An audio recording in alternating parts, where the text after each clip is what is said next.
Hi guys, and welcome to my review of the latest episode of Raw. So this episode of Raw kicked off with, well, at least attempting to do a tribute to AJ Styles.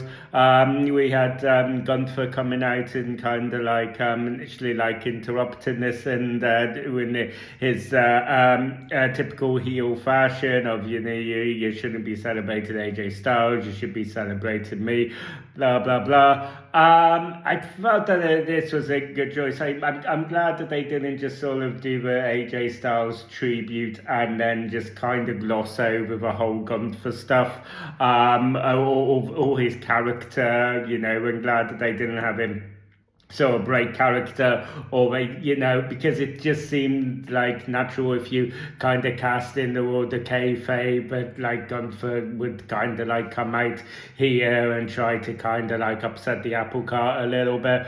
It just seemed kind of like fitting for the narrative that they've kind of built with that. So yeah, I thought that this was fine. We had Cody Rhodes then coming out to try and get the AJ Styles thing back on track, and then we had the Vision come out. This kind of like ended up being a segue into the elimination qualifying match between Bronson Reed, Jey Uso, and the original Grande Americano. Oddly enough, but seemed like Grande Americano was very much the odd one out here. But yeah, sure. Yeah, and then this was a solid matchup. So basically, the main talking point here is that Bronson Reed picked up an injury. And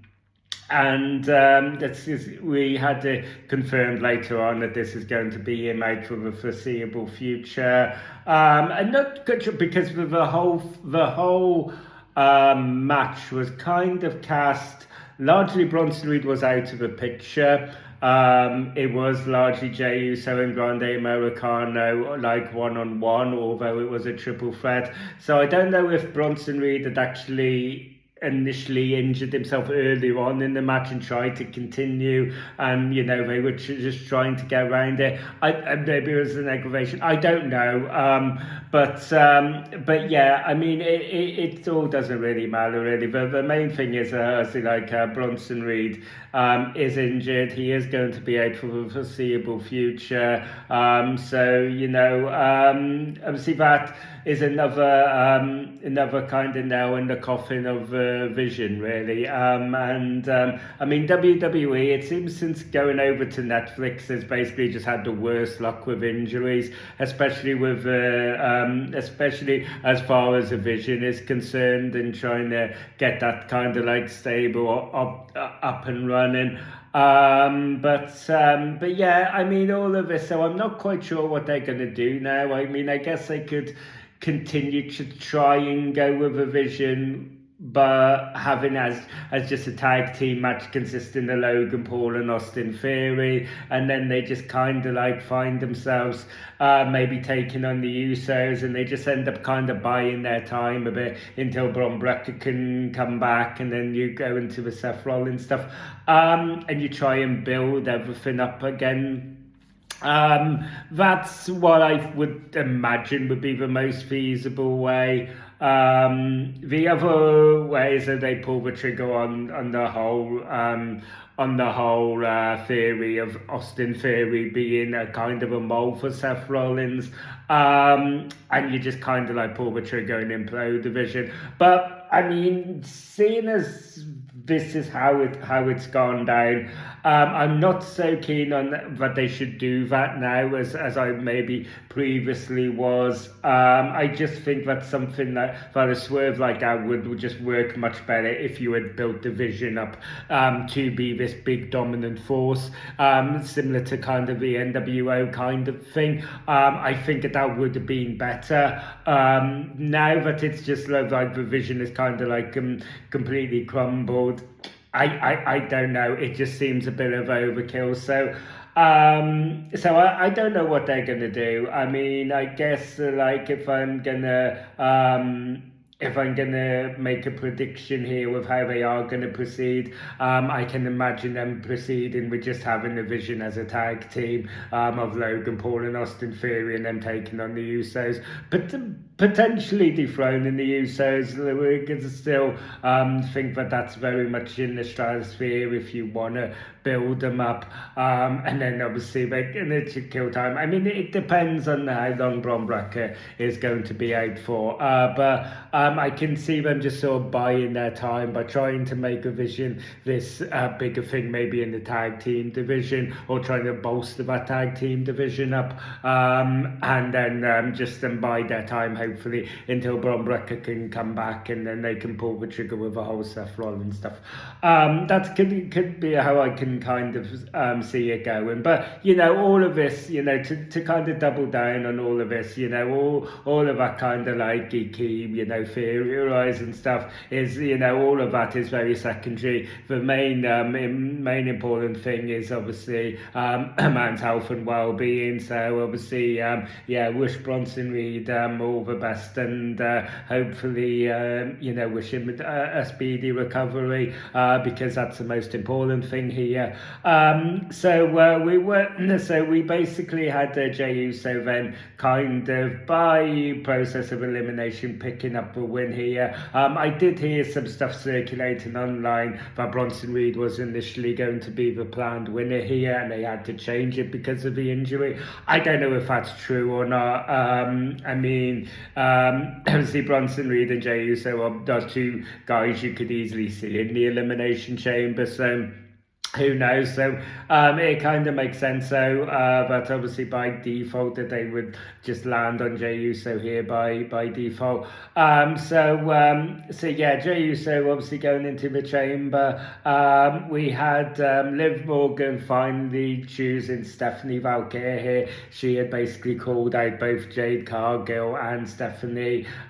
She had basically kind of done this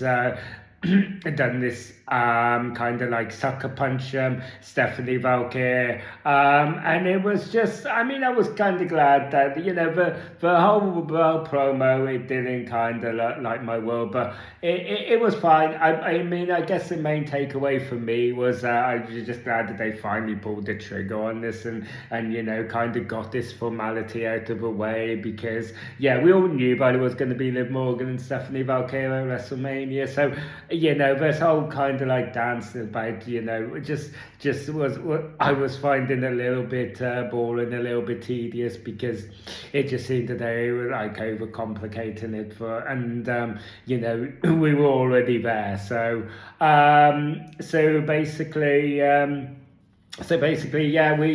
we then moved on to some stuff between the Judgment Day backstage, where JD McDonough was basically doubling down, Finn Balor apologising for how he had been and everything, and then Dominic Mysterio was getting his back up, saying, well, Finn Balor, you may want to do things on your own, but I don't, so where were you getting my back? And I've got these matches coming up, and I want to know if I can count on you and stuff. We had Finn Balor basically coming back and going, well, I want to kind of stand on my own feet. Maybe you should as well, Dom. And maybe you need to grow up and take some responsibility and stuff.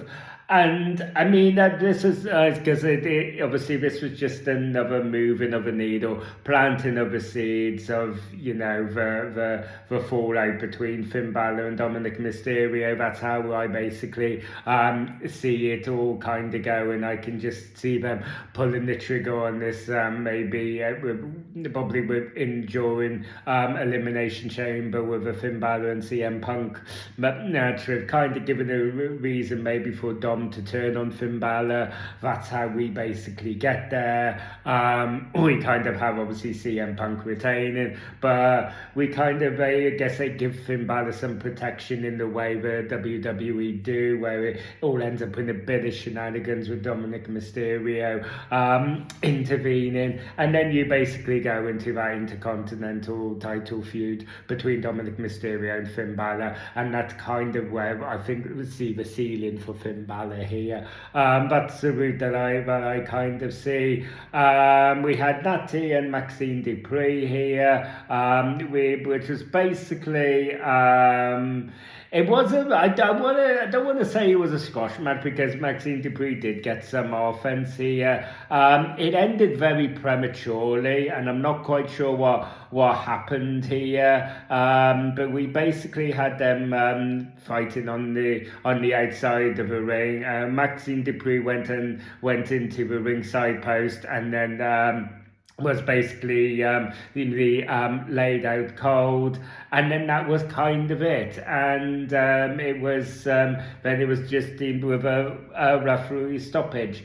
Yeah, I don't know quite what happened here, but it seemed a very odd ending. It seemed a very premature ending because I don't know if it was if there was a genuine accident here, or I don't know, because it just seemed to be like the original play would be that you would just have Natty squash her again, and it seemed like if you were going to do that play, there was a much better way you could have done that than this, where it seemed to be almost just.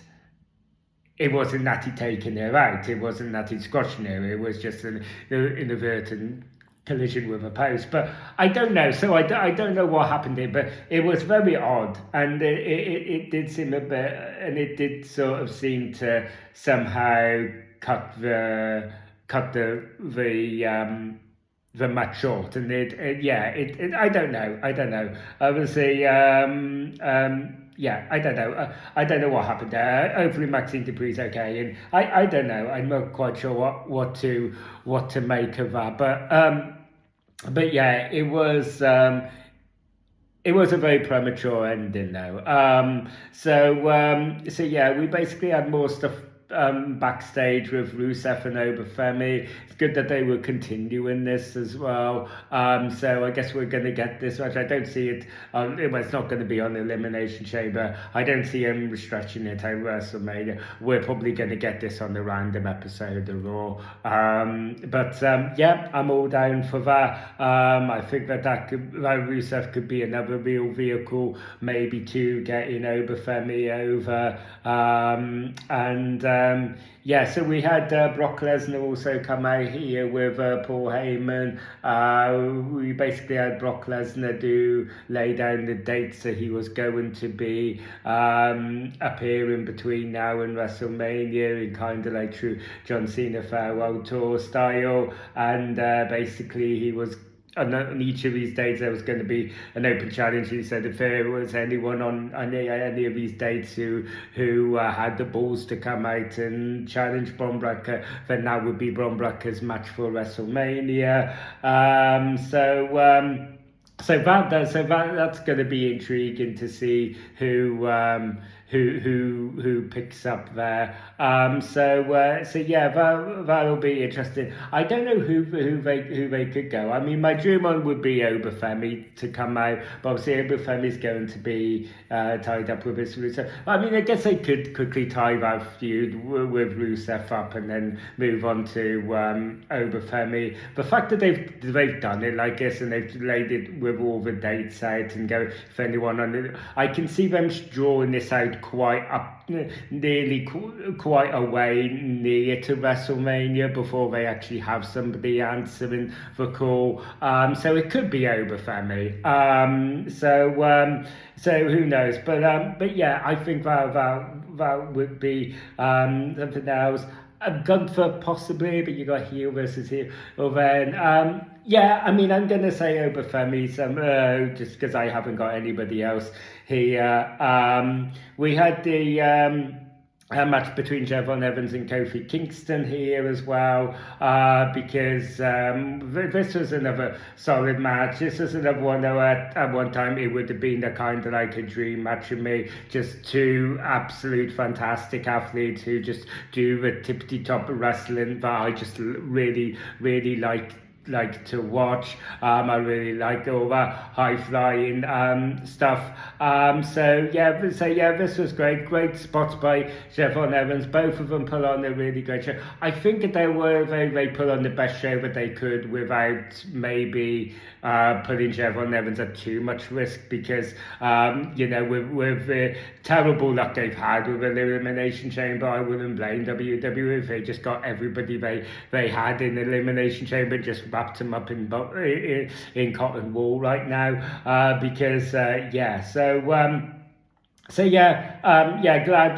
we got this match. We had the female Elimination Chamber match as well, between Io Sky, Raquel Rodriguez and Kairi Sane. And this was an interesting one, because I went into this match going, well, Kairi Sane is not going to win. But then obviously Asuka is in the Elimination Chamber. So I feel like there could be some intrigue in having Kairi Sane there, because although it hasn't really been teased, the seeds are definitely there. They have a very antagonistic, toxic relationship kind of thing. So the seeds are there if you did potentially want to do a Kairi Sane turn on Asuka. The benefit of having both Io and Raquel Rhea Ripley in the Elimination Chamber wouldn't make too much sense, because there aren't really as much seeds there to kind of teaser fall out there. Raquel Rodriguez ended up picking up a win here. I gotta say, this is kind of a right decision. I think that you could possibly play the long game here. I do see maybe them being on with Liv Morgan challenging Stephanie Valkyrie. I do see them maybe playing the long game here, and eventually pulling Raquel Rodriguez and Liv Morgan on this crash course. I guess that's kind of like the tease that they're going for. And then we finally ended up the episode of Raw on the AJ Styles tribute, which was just perfect. It was everything that we needed to be. It was emotional. AJ Styles is the rest of our very much grown up with, so it was a real kind of bittersweet moment with me. We had AJ Styles obviously all the rest is paying tribute. Obviously, we had AJ Styles coming out, basically saying that because of his career, he had missed a lot of stuff with his kids, with birthdays and anniversaries. So his biggest flex was his wife, who had kind of like shouldered all of this. He had basically addressed the whole thing at Royal Rumble, where he refused to decided not to leave his gloves in the ring. He said that this was just because he wanted to do it here. So I guess it is kind of like done now. So he obviously talked about his stuff in TNA and New Japan here. And then we just rounded it off with The Undertaker coming out, and we had a little bit of a throwback to their burial match.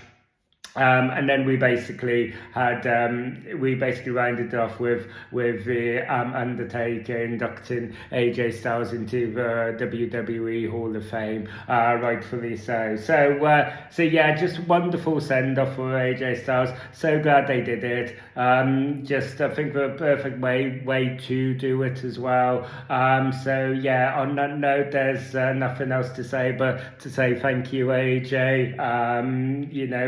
You are an absolute legend in your own right, and I feel so for that I was able to grow up watching you. Fantastic, and hope you enjoy your retirement. You've certainly earned it. That pretty much concludes a review of this episode of Raw. So thank you guys for taking the time to watch this video. If you enjoyed this video and want to see more, don't forget to ring that bell for notifications. Don't forget to like and subscribe. Please feel free to let me know down in the comment section about what your own thoughts on this episode of Raw were, and what your own little fan theories and all that going forward are. All that fun stuff, let me know down in the comment section. And as always, I will see you guys in the next video. You guys take care.